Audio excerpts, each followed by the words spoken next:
جہاں پر ہمیں قرآن پاک کی نص مل جائے، نص قرآنی ہمیں مل جائے، نص حدیث مل جائے جس میں اختلاف بھی نہ ہو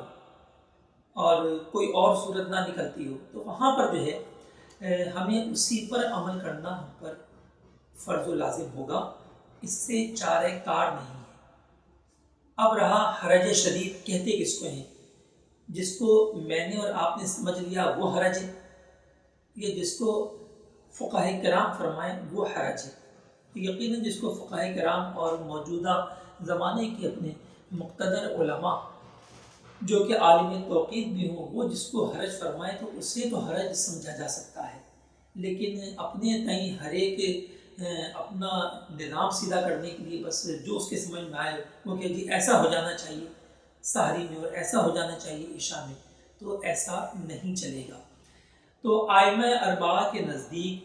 چونکہ نص قرآنی موجود ہے، کلوا واشربوا حتی یتبین لکم الخیط الابیض من الخیط الاسود، کھاؤ اور پیو یہاں تک کہ سفیدی کا ڈورا سیاہی کے ڈورے سے ممتاز ہو جائے۔ تو چونکہ یہاں پر ایک نص موجود ہے لہذا یہاں پر اس کا خلاف ممکن نہیں ہے۔ اب اگر کوئی کہے کہ اس کے بعد بھی ہم سحری کھا سکتے ہیں تو اس کی اجازت ہمیں شرعاً نہیں ملے گی، ٹھیک ہے۔ اب صرف مسئلہ یہ پیش آتا ہے کہ 18 درجے پہ اعلیٰ حضرت رحمۃ اللہ تعالی علیہ نے اس کا مشاہدہ کیا، بکثرت مشاہدہ کیا، سال ہر سال آپ اپنا ذاتی اور تجربہ مشاہدہ ارشاد فرماتے ہیں کہ فقیر نے ہمیشہ صبح صادق کے وقت سورج کو 18 درجے زیر افق پایا۔ تو جب تک 18 درجے پہ سورج آتا ہے جب تک تو جو صبح صادق کی اصل شکل ہے وہی ظاہر ہوتی ہے اور ہم اسے صبح صادق مانتے ہیں، رات کا اختتام اور فجر اور صبح کا آغاز۔ لیکن جب سورج 18 درجے زیر افق نہیں جا پاتا، یعنی جب عرض اور میل دونوں جہتاً یکساں ہوں اور ان کا مجموعہ 72 یا اس سے بڑھ جائے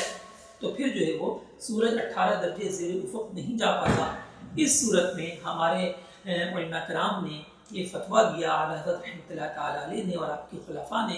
کتابوں سے ظاہر ہے کہ اب ایسا ہوگا کہ غروب آفتاب کے بعد جو ہے وہ افق شرقی یقیناً تاریک ہوگا، اور جب سورج اپنے آدھی رات کو خط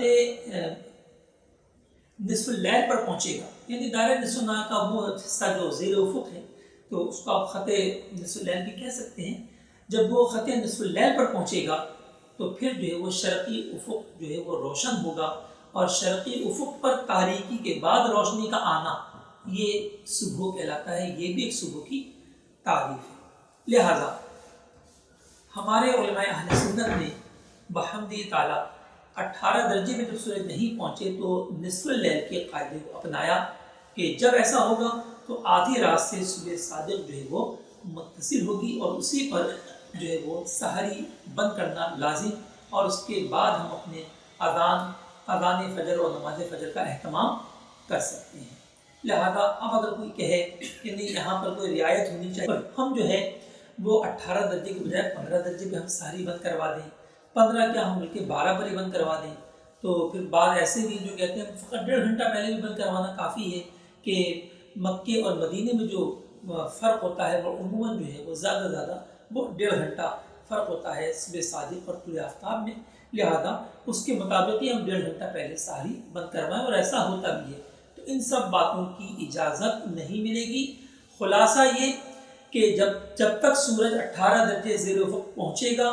تو 18 درجے زیر افق پر ہی صبح صادق ہوگی، اور جب 18 درجے پر نہیں پہنچے گا تو نصف اللیل سے متصل ہوگی۔ اور پیارے طلباء کرام قاعدہ آپ سیکھ چکے، جو نصف النہار کا قاعدہ ہے وہی نصف اللیل نکالنے کا قاعدہ ہے، بس آپ رات کے 12 بجے میں یا 0 آور کہہ لیجئے، رات کے 0 آور میں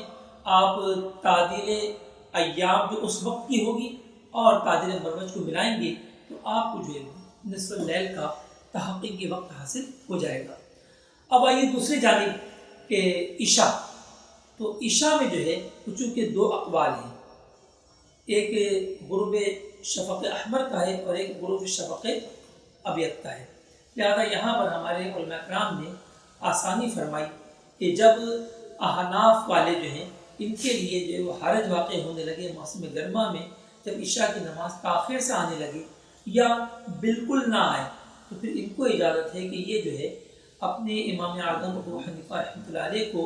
حرج کی صورت میں چھوڑ کر صاحبین کے قول پہ عمل کرتے ہوئے عشاء کی نماز ادا کریں۔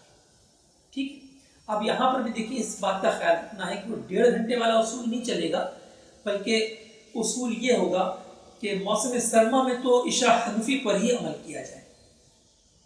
سردیوں میں تو عشاء حنفی پر ہی عمل کیا جائے، اور جب موسم گرما کا آغاز ہو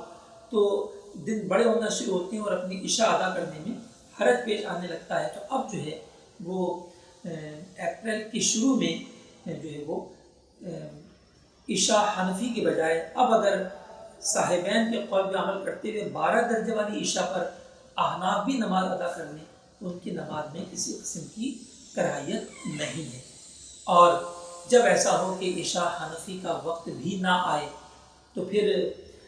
بہتر تو وہی ہے کہ اگر صاحبین کا وقت آ رہا ہے تو اسی پہ عمل کرے، لیکن